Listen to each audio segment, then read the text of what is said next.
just outside the city of St. Louis, Wait, how did you pronounce my city again? deep in Midwest Americana, Deep in Midwest Americana. just outside the city of St. Louis. St. Louis. St. Louis. Well, that is how the British pronounce it. They pronounce it St. But that is surreal. Imagine if we were still a British colony and we all talked like that. Well, the black people in America would have Jamaican or some type of Caribbean, Trini, Barbadian, or something hybrid Creole accent, and the white people would all sound like this guy. St. Louis. Deep in Midwest Americana, just outside the city of St. Louis, lies the buried corpse of a town. Once a place where children laughed and played along pastoral waterways amidst a community that genuinely cared That place looks like shit. for one another. It now Even before it was ruined with like dioxin and stuff, that place looks like shit. That looks like a horrible place to live. stands devoid of humanity, slowly rotting I just don't like living around old ass white people. beneath the surface. But this was That's how I ended up on Dr. Phil. no ordinary town. This was Times Beach, Missouri. This was a town that truly looked out for its residents. This was a town that had survived the Great Depression through hard work and community Why does this guy everywhere? He's every fucking where. spirit. This was a town that rebuilt itself time and time again. So what catastrophic event could have occurred here that compelled everyone to leave everything behind? Now, this is a story that forces you to ask yourself, what is home? It's a story about struggle and resilience. It's a story about community, and it's a story about humanity. Welcome to Times Beach. Population? 0.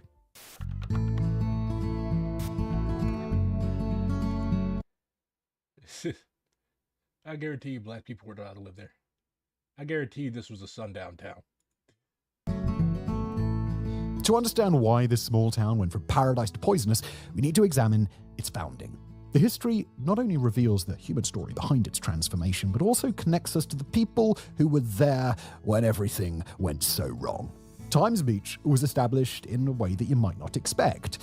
It was a newspaper promotion. Back in 1925, when it seemed like American land was almost boundless, the old St. Louis Times, a regional newspaper, launched an advertisement that you wouldn't believe. That's where I hate this country so much. Every fucking day, I have a new reason to hate this country. I always wondered where this name came from. Times Beach, the St. Louis Times. They named the fucking resort community after a fucking newspaper. Just like the Lake of the Ozarks. The Lake of the Ozarks is not a lake. It's literally a reservoir. It's a giant-ass hole in the ground. Man-made. Could happen today. By purchasing a 6-month newspaper subscription for $67.50, a person could claim a tract of land in Times Beach. It was touted as an idyllic little hamlet nestled in the woods just 27 kilometers. No black people. Or about 17 miles, for those who use that measure, from the heart of St. Louis. Now Stop saying St. Louis. St. Louis. If you're French, Saint Louis. St. Louis.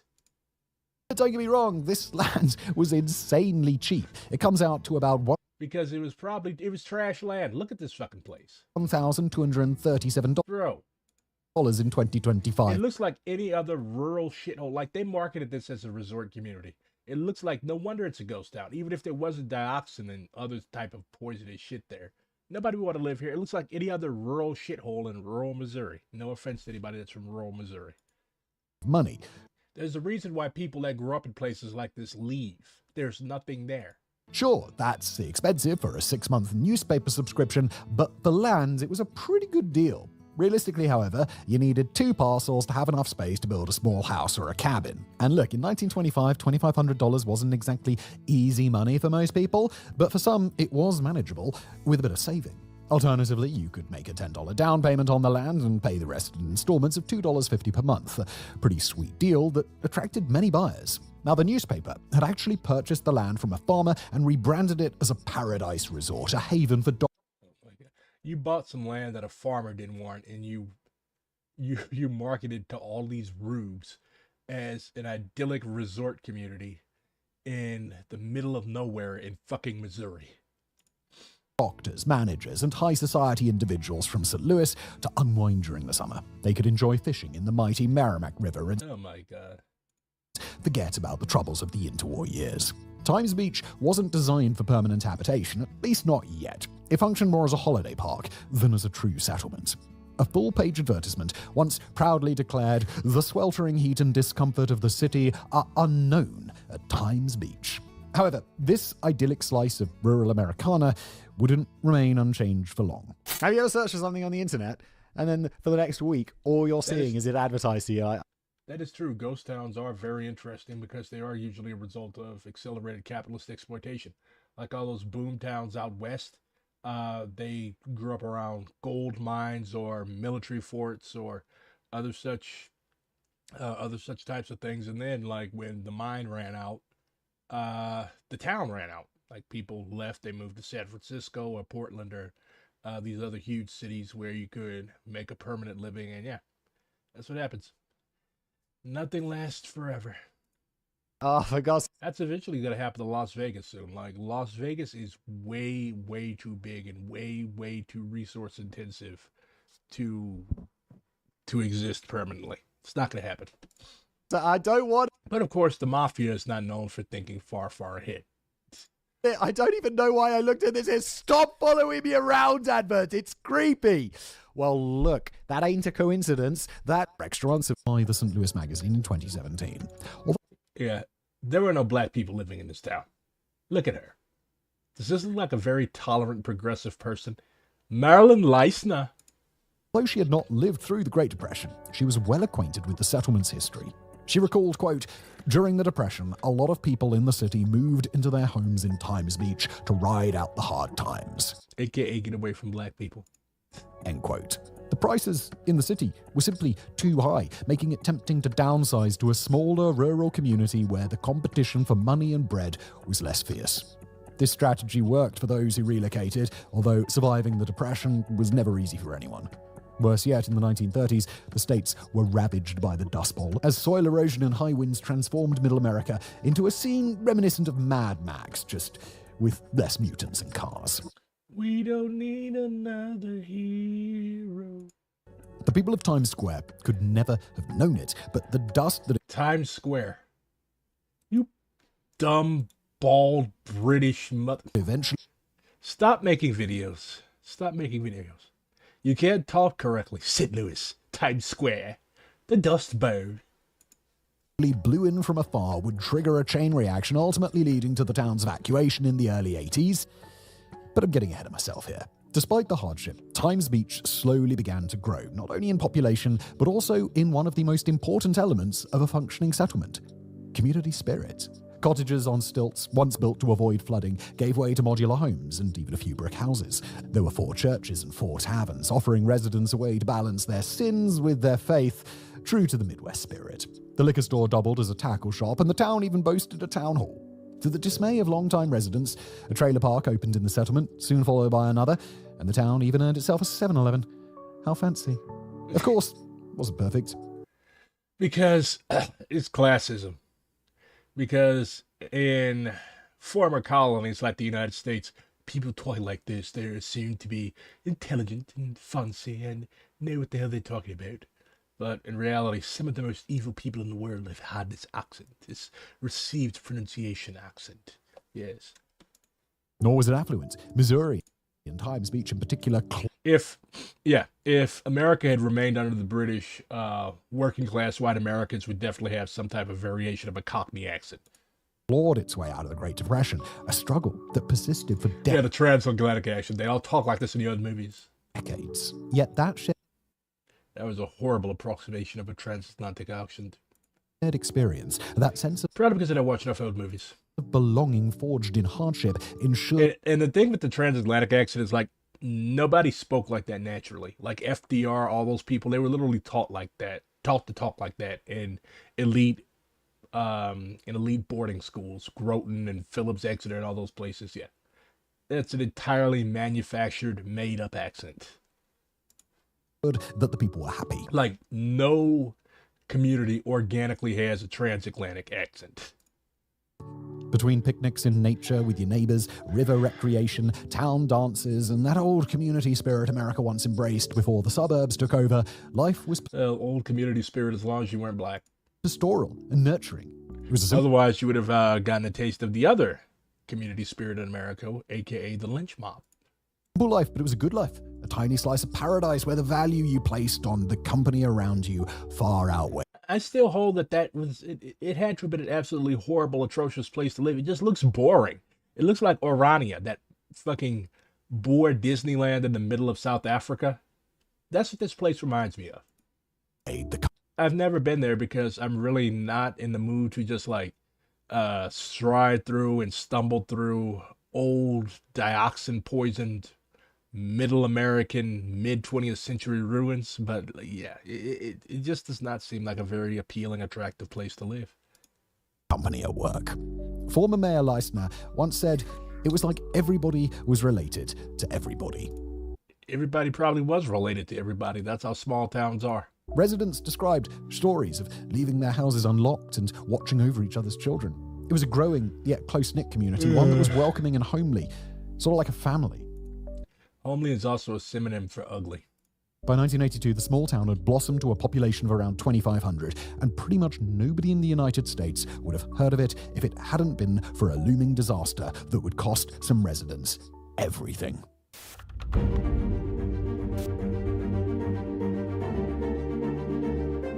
Now, so far, we have an idyllic little town experiencing some economic hardship and a bit of dust. But how did these factors lead to a disaster in this seemingly perfect community? Well, the answer lies in a few unusual circumstances occurring well outside the St. Louis bubble. To the southwest, on Highway 44, just past the city of Springfield, lies a small city called Oh, fuck yourself, you Serb bastard. Verona. Now, during Happy Pride Month, bald red god. You see that? Your name is Black Red God, but I changed it to make funny, and now you are bald red god. Ha ha ha ha. in the 1970s, Verona was Why do you think I wear hats inside, bro? Like, have you ever wondered? Look, if you see a dude wearing a hat like this inside, this is his hairline.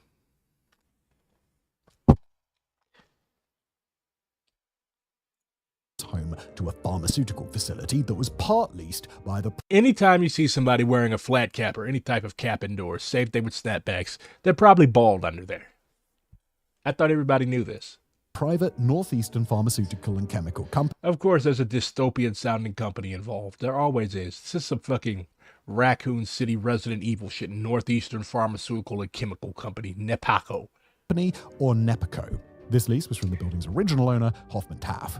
Eventually, Nepaco went under in 1976, and prior to that, in Nepotism Co.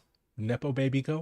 1969, both the facility and Hoffman Taff were acquired by Syntex Agribusiness. Another dystopian sounding. What is it with these people? Like, that's how you can tell that these are real companies. Like, all of these fucking corporations, they have the most dystopian sounding names. Syntex, Nepoco.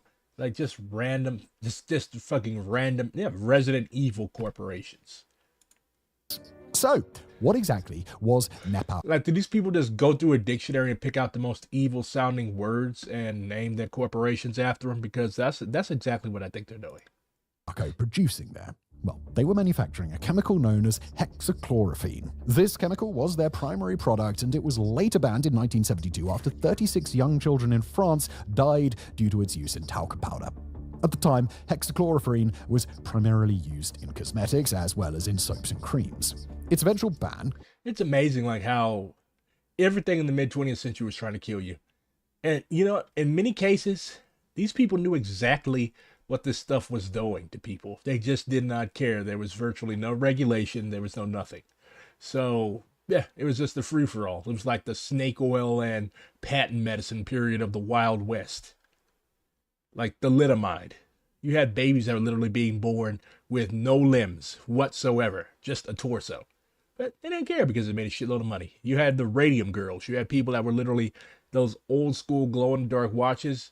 Yeah, they used to make everything with some type of radioactive element back in the late 40s, early 50s because it was cool. Radiation is modern. Like, can you imagine standing next to the first microwave? Yeah. immediate cancer, insta-cancer. contributed significantly to Well, I do have friends there. When am I coming to Cincinnati? I will let you know. NEPACO's downfall. Moreover, the chemical possessed serious environmental Why, are you going to have like a crew meeting me at the Amtrak station or something? Are you going to be like welcoming Jesus into Jerusalem, like on Palm Sunday, waving little slices of square pizza at me? Oh, that's blasphemous. I'm going to hell. I shouldn't have said that. Forgive me. hazards being acutely toxic in even small amounts. However, that product pales in comparison to what Hoffman Taff and later Syntex were producing. And you've probably heard of this one. They were making Agent Orange, which contains very high concentrations of a chemical called dioxin. Yummy. So yeah, the chemicals dropped on Vietnam for a decade under Operation Ranch Hand. No, this was not a small-scale Chernobyl. Chernobyl was when a nuclear reactor literally blew the fuck up. This was people flying over, using the shit to keep the dust down in the roads, I believe was the justification for using it in Times Beach. But, yeah. Were produced right here.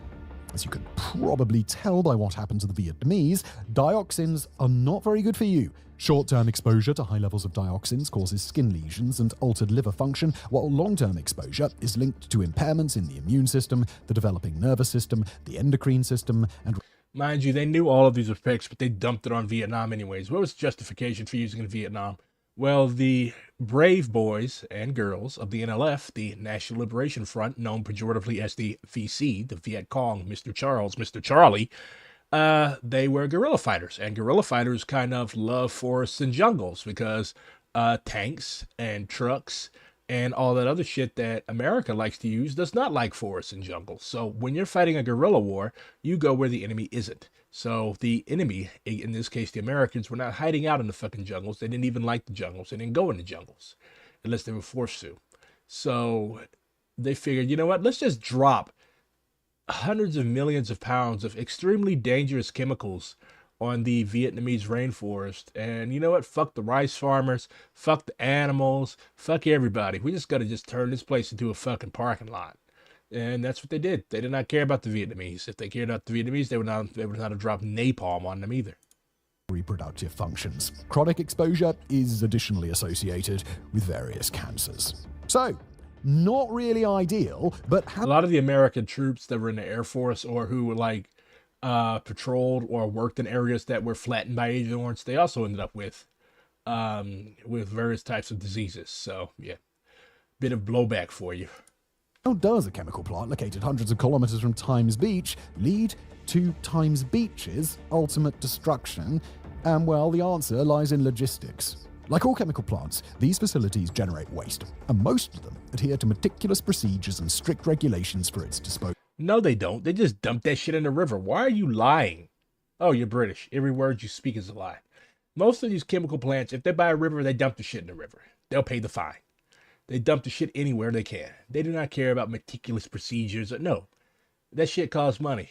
And they would much rather pay an EPA fine than actually take care of the shit the way that it's supposed to. However, it appears that the facility in question and those involved in its operations fell remarkably short of these standards. And it's here that we... On purpose. They did not want to spend extra money. Introduce the next character in our story, and that's a businessman named Russell Bliss. At that time, Bliss worked as a waste hauler and had been contracted to dispose of unusable chemical sludge byproducts. However, this guy even looks sleazy.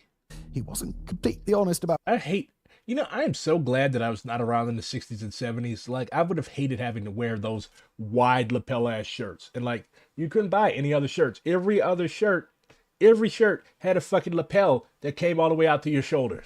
That would have been uncomfortable. That would have got on my ADHD so fucking bad. About his methods for handling the waste. While some of it was either stored or dumped, another option he considered would have led to an ecological disaster for Times Beach. Part of Bliss's services as a waste hauler was the ability to upcycle unwanted materials into something useful. A businessman at heart, Bliss knew that he could make extra money by getting double... You mean a scammer at heart? ...duty out of what he hauled. He was often tasked with hauling away used motor oil, which he repurposed as a dust suppressant to spray on roads. Remember the dust?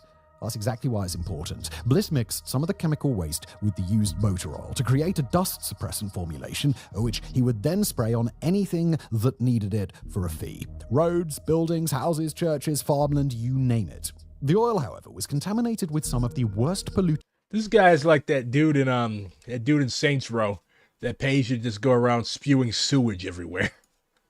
Imaginable, and he did a whole lot of spraying in the Times Beach area. Within a few days, cats, dogs, and birds in the vicinity began dropping dead. Horses fell ill, and eventually Part had to bury more than 50 of them. Worst of all, her 2 young daughters who played in the area later became sick. But hell hath no wrath, like a mother scorned, and as far back as 1971, Part suspected that the oil sprayed by Bliss was the culprit. Determined, she donned her amateur detective's cap and began tailing Bliss and the other drivers who worked for him. In doing so, she uncovered a connection between Bliss and the chemical plant in Verona. Ultimately, she won a lawsuit against both Bliss and the chemical companies. Had people heeded her warning sooner, the abandonment of Times Beach might have been avoided. Then, in November 1982, a local reporter called the city to ask if Times Beach residents were aware that their town was highly contaminated with dioxins. They had not been.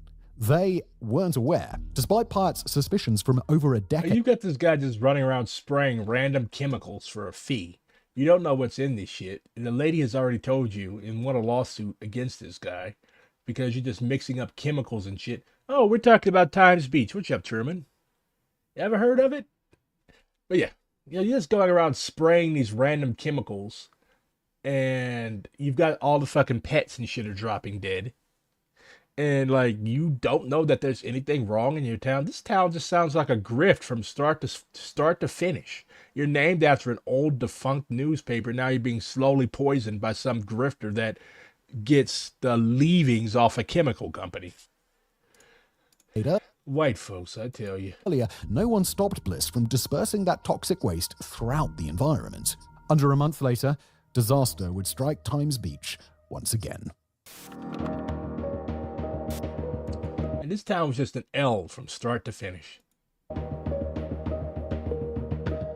The residents of Times Beach didn't take the news lying down. If their town was contaminated, they wanted to know with what and why. And it's here we introduce our final character today, and one of the many villains of today's story, the federal government, specifically the Environmental Protection Agency, or Founded by Richard Nixon, proud Democrat. EPA. When the EPA learned of Times Beach's contamination, it informed the town that it would take a year before starting soil tests. Understandably, the A year. So if you're late on your taxes, like if you just don't pay taxes, do they wait a year till fucking with you? residents weren't very happy with the idea. This is the thing that gets you about the government. When they want something from you, when they want to draft you into a war, or when they want to take money out of your pocket, it's like this.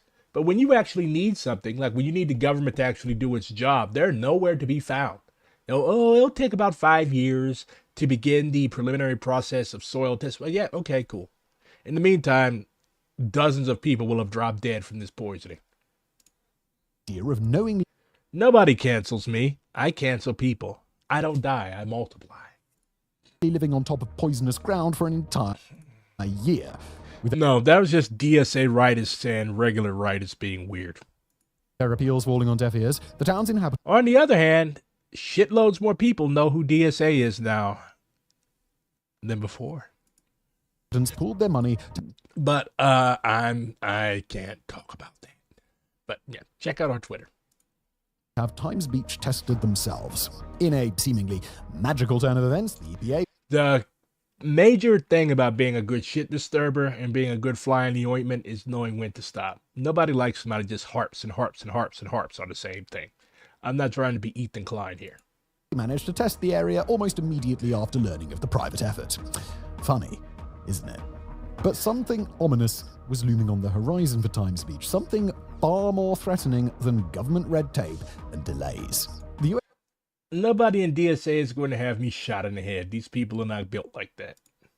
Army Corps of Engineers had begun warning residents in the nearby low situated on floodplains. Times Beach, nestled right along the Merrimack River, was in the direct path of this. Some residents evacuated while many stubbornly chose to stay. I heard about that. They were accustomed to mild flooding. After all, the homes were built on stilts. Whenever a bit of damage occurred, Apparently, we also were on Bill Maher. the community would rally together, repair what was broken, and move on with their lives. They assumed this time it would just be the same pattern. With a steep, tall bank between the town and the river, they believed significant flooding was simply impossible. Unfortunately, they were wrong. On December the 5th, Missouri experienced some of the worst flooding in its history. Torrential rains caused the Mississippi River to rise by 3 meters. Water poured over the St. Louis Dam and the Merrimack River, a tributary of the Stop using British measurements. Mississippi, couldn't handle the DSA isn't a party. It's a mass organization. surge, bursting its banks and rushing into Times Beach. Before long, the entire settlement was submerged underwater that reached nearly the second floors of buildings. Described as a once-in-500 years flood, houses were torn from their foundations, vehicles and trailers were swept away by the surge, and many residents found themselves trapped in their homes. It took an entire week for the waters to finally recede, allowing people to return to the devastation and begin the arduous process of rebuilding. Ooh, look at all that fucking mud. Remarkably, and fortunately, no lives were lost. Shortly after, the town suffered a brutal 1-2 punch. The tests had come back, revealing the dioxin levels were alarmingly high. The EPA considered any concentration above 1 part per billion to be potentially hazardous, yet in Times Beach, the levels exceeded Jesus Christ. 100 parts per billion. These are probably shitty racist white people, but even they didn't deserve that shit. To make matters worse, the contaminated water had washed dioxin around the ruins of people's homes, further poisoning the soil. When this news emerged, the town's penultimate mayor resigned, leaving Marilyn Leisner in charge. Ultimately, she would be the one forced to make the difficult decisions. Those who had returned after the EPA's tests were ordered to leave immediately, while anyone who had not yet come back was warned to stay away due to the potentially devastating effects of the flood and the toxic landscape. A guard was stationed at the entrance to the settlement, along with a caution sign posted on a bridge coming from the high side of the river, in order to keep people out. But the residents were conflicted and divided. Many Jesus, like imagine you have to evacuate the town that you've grown up in because of a flood, and now it's fucking poisoned, and you come back thinking that you're going to be able to like at least salvage some of your home. Like a lot of these people never got to see their homes again. Never. Like you go back and like, hey, look, if you try to get in here, we're going to hurt you. didn't know whether to try and rebuild or to ask for a property buyout through the EPA's Superfund for disaster relief. Most of them eventually reached the grim conclusion that there was no quick fix for cleaning up the dioxins, and God knows what other chemicals were involved. After all, what was the point of rebuilding homes that had already been destroyed by the flood? Cincy YDSA is definitely... What can I say about you guys? Definitely the most third worldist DSA group. And I say this as a member of Liberation Caucus. You all might have us beat. A few years earlier, the town had voted itself out of the National Flood Insurance Program, a move that, though hindsight is 2020, proven disastrously Why would you do that? White folks always try to save some fucking money. unwise. A number of people clung on, whether out of desperation, confusion, or outright denial of reality. They insisted that the dioxins were not dangerous. After all, they'd been present for decades without them causing them any harm. They'd rebuilt before, they would rebuild again. This was their home, and they weren't about to give it up without a fight. The divide became the canary in the coal mine for Times Beach. The debate raged, and although only a small minority wished to stay, it split farmers and friends apart. The literal foundations of the town had been eroded by the flooding, but Times Beach's true foundation, its community spirit, was irreparably damaged, Community spirit around being poisoned to death. poisoned just like the ground beneath their feet. And as we all know, a house divided cannot stand. Mayor Leisner ultimately sided with the majority. She sent a petition, backed by hundreds of signatures, to President Ronald Reagan, requesting that the federal government purchase This demonic motherfucker, he was definitely gonna help. the homes in Times Beach. Look, if you're being poisoned, just suck it up. We're Americans. Everything we eat, everything we grow, it's poisoned. Long live the Contras. At fair market value. The idea was to provide residents with enough money so that they could begin a new life somewhere else. In February 1980, Would I live there? Absolutely not. I'm rich. I don't have to live in shitty places. the plan was approved to the relief of many townsfolk. Still, those who refused to leave felt as though everything they had ever known was being betrayed. In May 1983, a second flood struck the community. Maybe you shouldn't have just been allowing a dude to spray random chemicals all over your town, bro. Deepening the despair for those clinging to the possibility of staying. Soon after, the first offers arrived.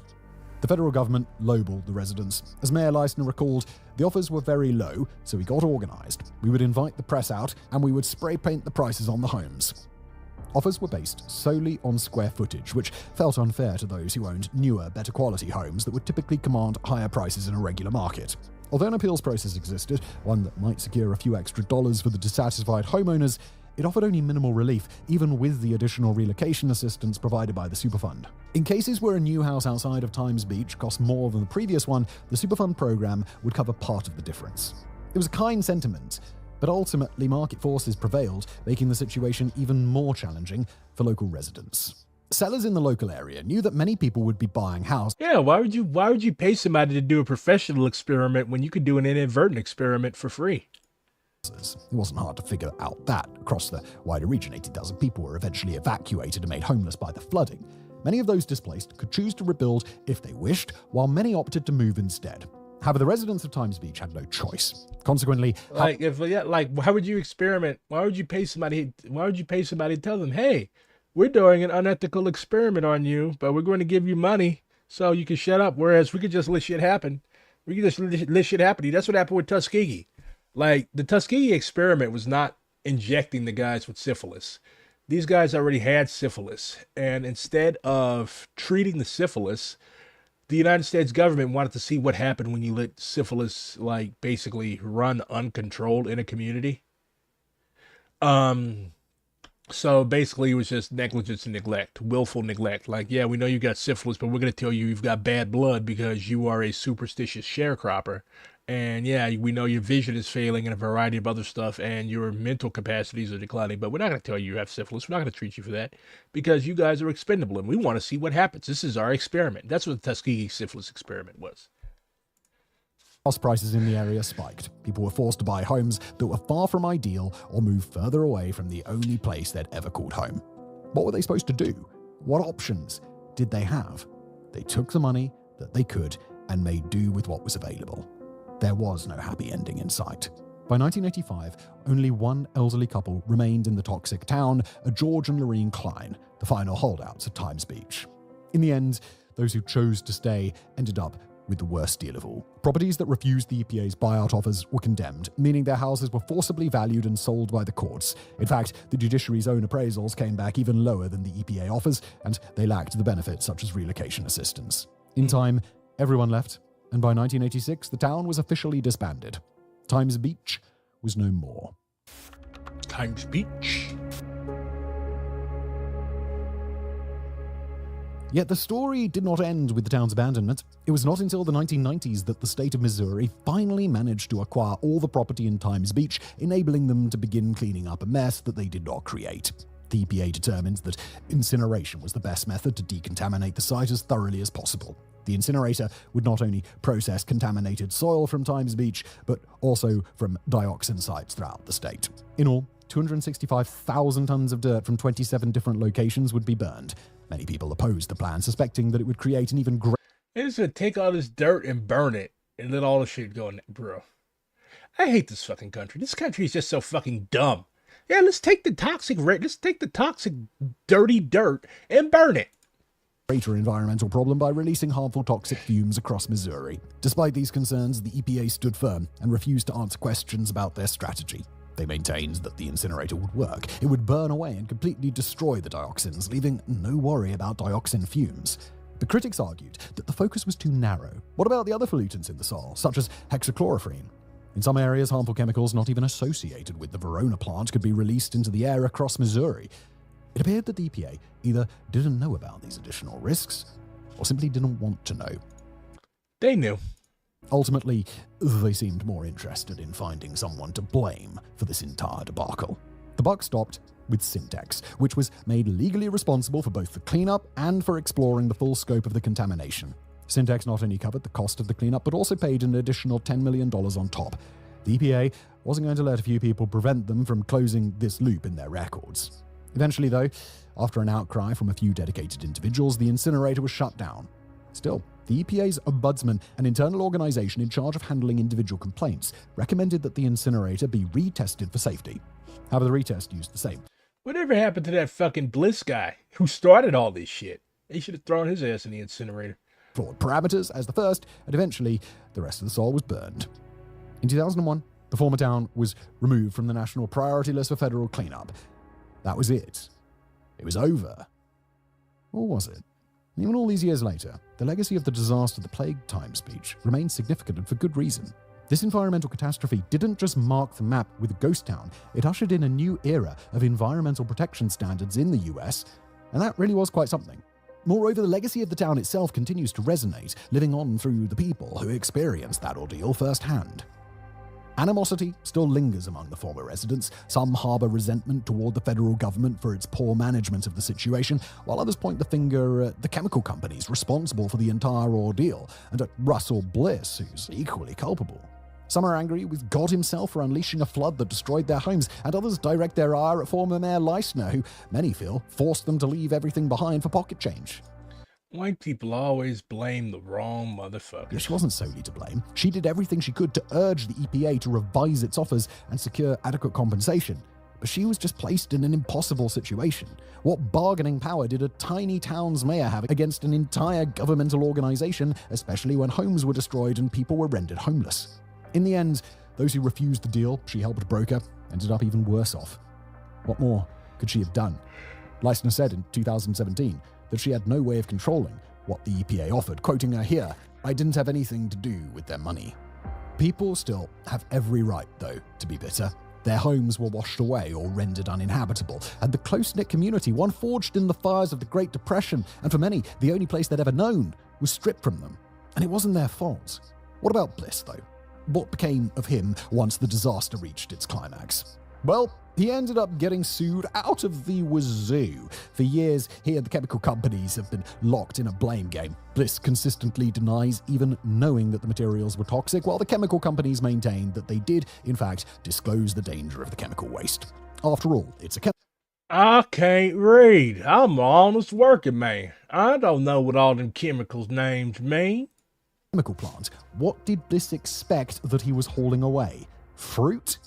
Nonetheless, Bliss does have some evidence to back up his claim. He even sprayed the oil on his own property where he and his family lived. When asked about the situation, he said, quote, "If I thought it was something bad, would I spray it on my own farm where my family is? Would any human White people do anything for $1. Yes, you would. being do that?" Now, viewed favorably, Bliss might be seen as a naive man who believed he could make some easy money but ended up creating more problems for himself. However, many people doubt his account. Following the lawsuit that Part filed based on her amateur detective work in 1971, Bliss was forced to admit his waste hauling activities and to identify the dozens of sites across the state where he had dumped it. That admission doesn't necessarily mean that he knew the waste was toxic. But if he didn't know it was toxic, why bury it? Why not take it to a dump or burn it like you would regular garbage? I guess ignorance really is bliss. Russell sees himself as a victim in all of this. Although he was sued repeatedly for his actions, and what he did wasn't technically illegal at the time, he eventually found himself in jail on tax evasion charges for failing to report his waste disposal income to the IRS. Speaking to CNN about those who blame him, he said, "I think it's unfair, unjust. All my friends say that I was a scapegoat." All my friends say I didn't do nothing wrong, you stupid fucker. This will make you angry. So, a tale of two supposed hate crimes, right? You had a guy a few days ago that decided that for whatever reason he wanted to take flammable substances and throw Molotov cocktails into a crowd of old people who were marching for hostages in Boulder, Colorado. That's all I'll say about that. But the response to it was wild. You literally had sitting U.S. Congress people like Fine from Florida. He is not Fine. Look up a picture of him. Randy Fine or whatever his name is not Fine. You had all types of people calling for the literal deportation of all Palestinians, regardless of political. They're even calling for the deportation of Rashida Tlaib, a fellow congressperson. So That was in response to that guy chucking Molotov cocktails into a crowd of old people like an idiot. But you also have this guy. His name is Jonathan Joss. He's 59 years old. If you're familiar with King of the Hill, he played John Redcore, one of my favorite characters from any TV show ever. He was also in Parks and Rec. He is of White Mountain Apache heritage. He was also gay. So a gay indigenous man living his life. And what happened? His husband, Tristan Kern de Gonzalez, said a man started yelling violent homophobic slurs, then opened fire when they were visiting their former home, which was destroyed by a fire in January. Despite online claims of this being a hate crime, these are the Texas cops, by the way. Currently, the investigation has found no evidence to indicate that. Okay, Texas bullshit. They're basically saying that it was just a fucking random argument. That's what the entire press has been saying. But note that there have been no calls for the deportations of all evangelical Christians. There have been no calls for vengeance. There have been no calls for anything. I'm going to make the call right now. If you're queer, arm yourself. Because you see what the police are doing. The police have never protected us. Stonewall was a response to the police brutality and their bullshit. So the police are not going to help us. The police don't give a shit about us. The police think that we are degenerates and disgusting people that deserve to suffer. So they're not coming to save you. Nobody is coming to save you but you. So yes, if you are queer, arm yourself. Otherwise, this is your portion. The shooting happened when the couple went back to the site of their old house, which was burned down after over 2 years of threats from people in the area who repeatedly told us that they would set it on fire. When we returned to the site to check our mail, we discovered the skull of one of our dogs and its harness had been placed in clear view. This caused both of us severe emotional distress. We began yelling and crying in response to the pain of what we saw. While we were doing this, a man approached us. He started yelling violent homophobic slurs at us. He then raised the gun up from his lap and fired. Jonathan and I had no weapons. We were not threatening anyone. We were grieving. We were standing side by side. When the man fired, Jonathan pushed me out of the way. He saved my life. Gonzalez added that Joss gave me more love in our time together than most people ever get, and that they were in the process of looking for a trailer after getting married on Valentine's Day. I was with him when he passed. I told him how much he was loved. Officers found Josh lying near a road in San Antonio after being called to report for shooting. A suspect, Sigfrido Alvarez Queja, has been arrested on suspicion of murder. So, Latina guy killed Josh, apparently. Again, it's all on suspicion, but this was obviously a hate crime. Yeah. So, again, if you're a queer and you do not take measures to preserve your life and preserve the life of those that you care about, that will be your portion. And I don't want that to be your portion. This is your portion when you join ICE. This is in Minneapolis. I don't know why are they trying Minneapolis?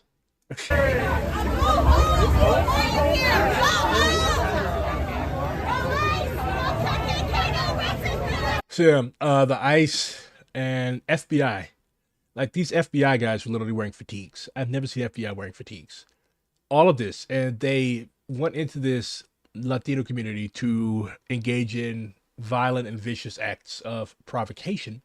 And this is what happened. The masses have all power. No KKK, no racist USA! It gets even better.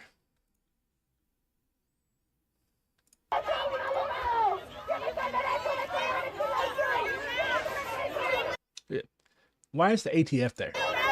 The ATF doesn't do immigration. I thought that thin blue line shit was illegal for them to be wearing, by the way. Well, at least he's displaying trigger discipline. This is a lynch mob. This is not a police action. This is a lynch mob. Honestly, there's really no difference between a police action and a lynch mob in this country. This is just naked and raw intimidation. This serves no purpose.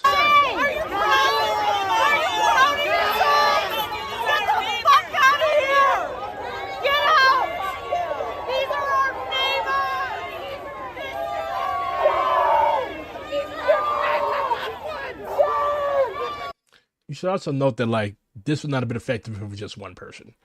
Blocking actions like this only work when there's a crowd. Hey, look, a union guy. Iron Workers District of the North Central States. Sobriety Warriors, established 1493. So yeah, mass base, mass group, mass organizing, united front. That's what works.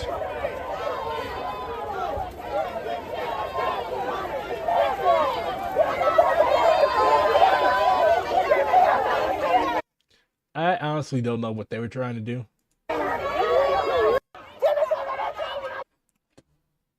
But yeah, my guess is their main purpose was to intimidate and torment and harass and scare and frighten people. But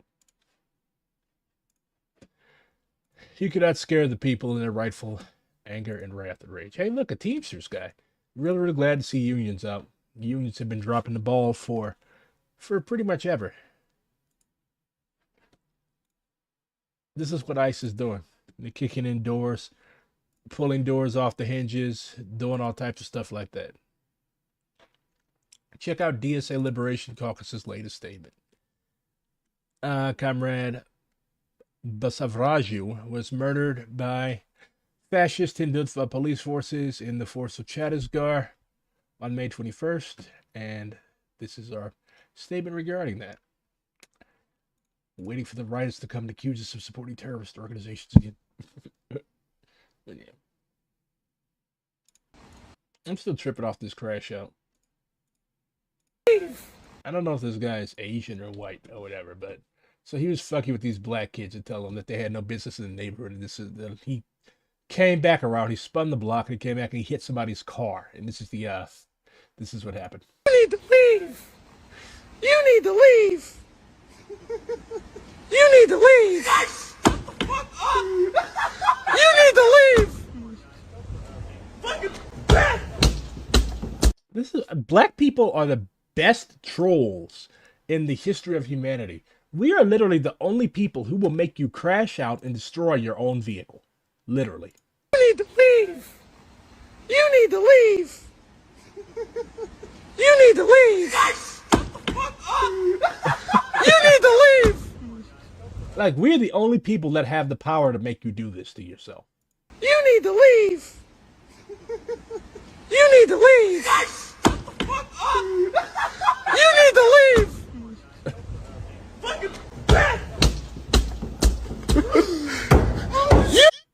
That cracker was on PCP, Johnson. You need to leave. This dude has to be on some... This is PCP shit. You're punching a hole in your own windshield with your bare hands. And you don't feel a thing. You need to leave. You need to Yes, he's hitting his own car. leave. You need to leave. You need to I can't stop watching this. This is a perfect allegory for modern day America. leave. The dude is screaming in lowercase. You need to leave. Voice cracking and shit. Bro, look at what he did to the fucking, look at what he did to the fucking windshield with his bare hands. You need to leave. This dude is on PCP. Look at that. Bro, he broke every bone in his hand. You need to leave. And then he headbutts the hood. Yeah, this guy is high.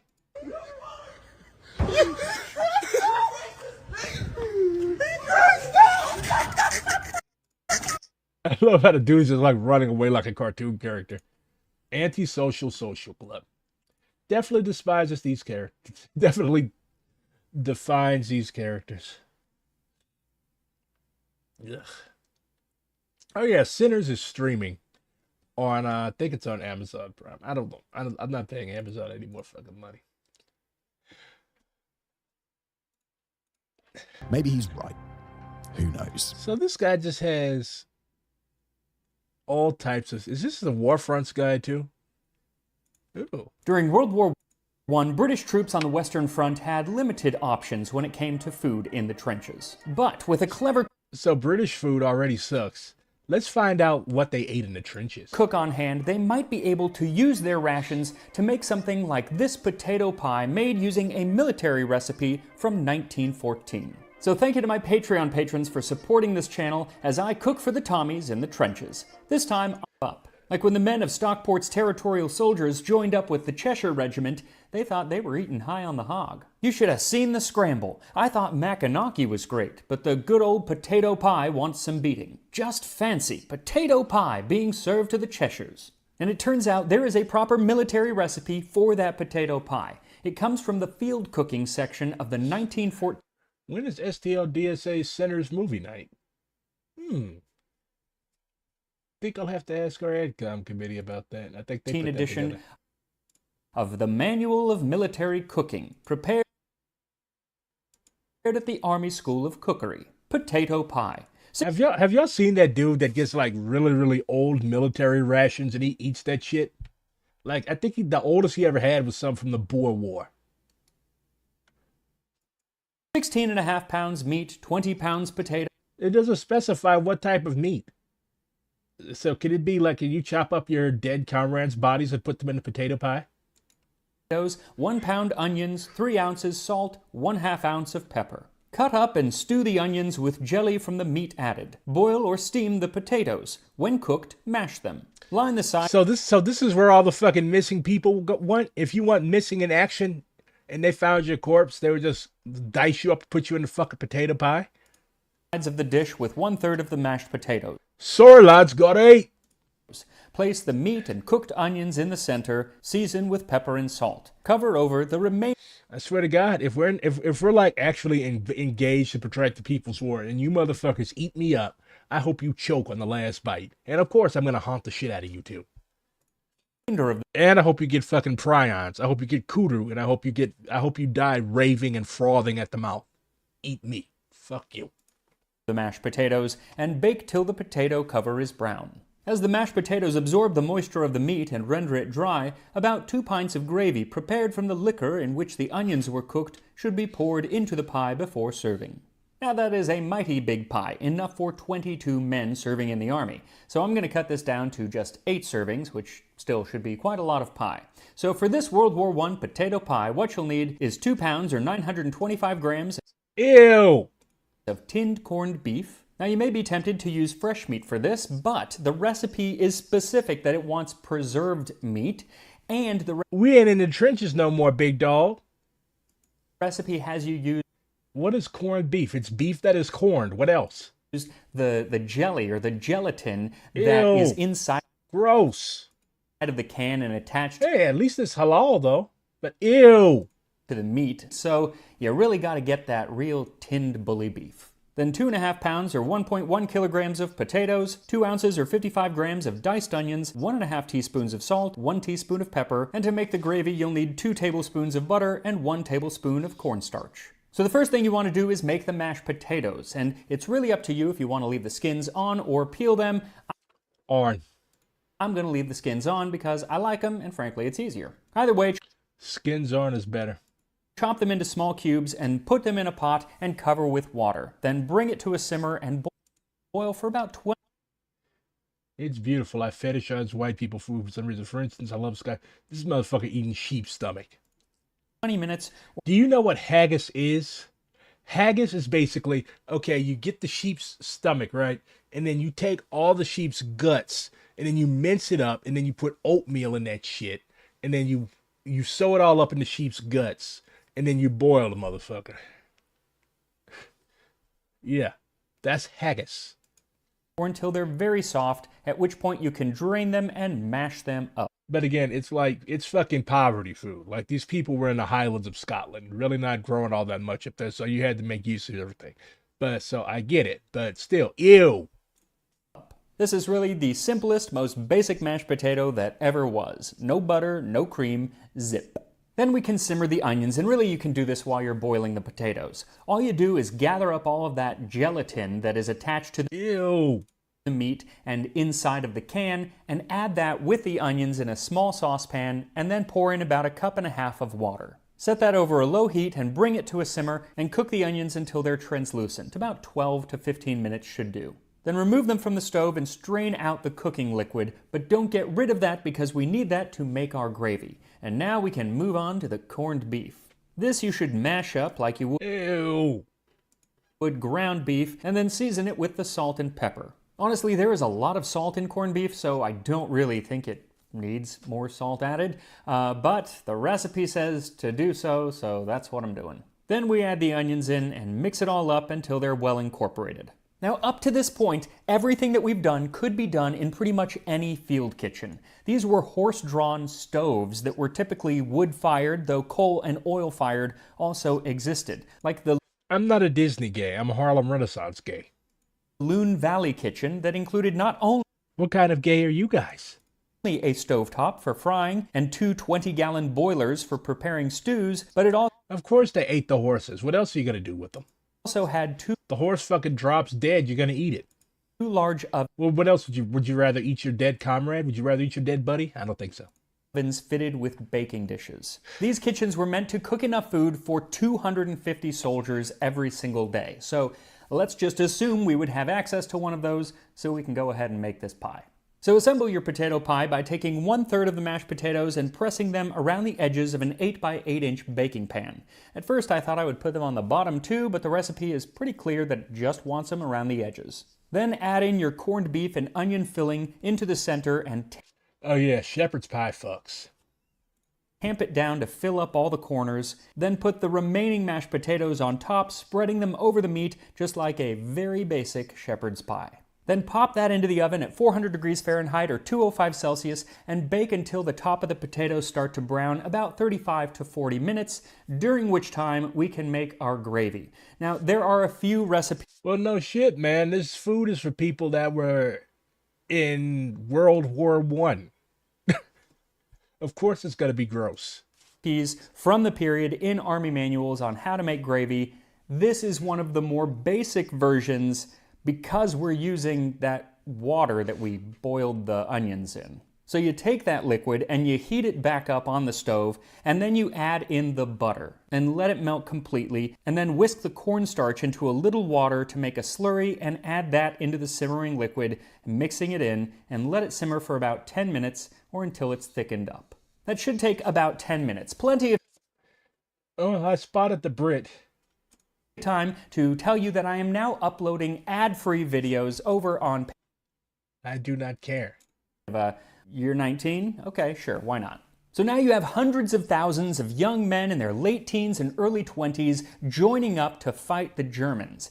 But just as many young men today, they were Well, no, I didn't detect you were a Brit because you used the full ing.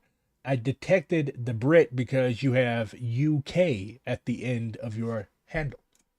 not adept at feeding themselves, let alone cooking for each other. And so the army had to very quickly train some of them as cooks. There were a few army schools of cookery in England, and they quickly set up more in France. Imagine being an alumnus of the Western Desert School of Cookery. Look, assumptions are usually wrong. Imagine being trained to cook by the British. In other parts of the world, but before the war broke out, there was a 4-month program to teach these people how to cook for You go to a British cooking school for 4 months and you still don't even know how to boil water. the enlisted men and for the officers. But once the war broke out, that went from 4 months down to about 2 to 4 weeks. And most of that time was actually not spent in teaching cooking, but in teaching sanitation and Let's see the other nasty recipes. others. Like, I would not want to be served a meal from the cook of the 22nd Field Ambulance. One of the men of the unit wrote, "I must say we are living very well, plenty to eat. We had a jam roll for dinner the other day, and the only fault about it was the cook wrapped it in the towel that we wipe the patient's feet with. But I'm going to go throw up. Bye. Fuck y'all. No. I was going to stream Bannerlord. I might later, but I need to go sit with myself for a little bit.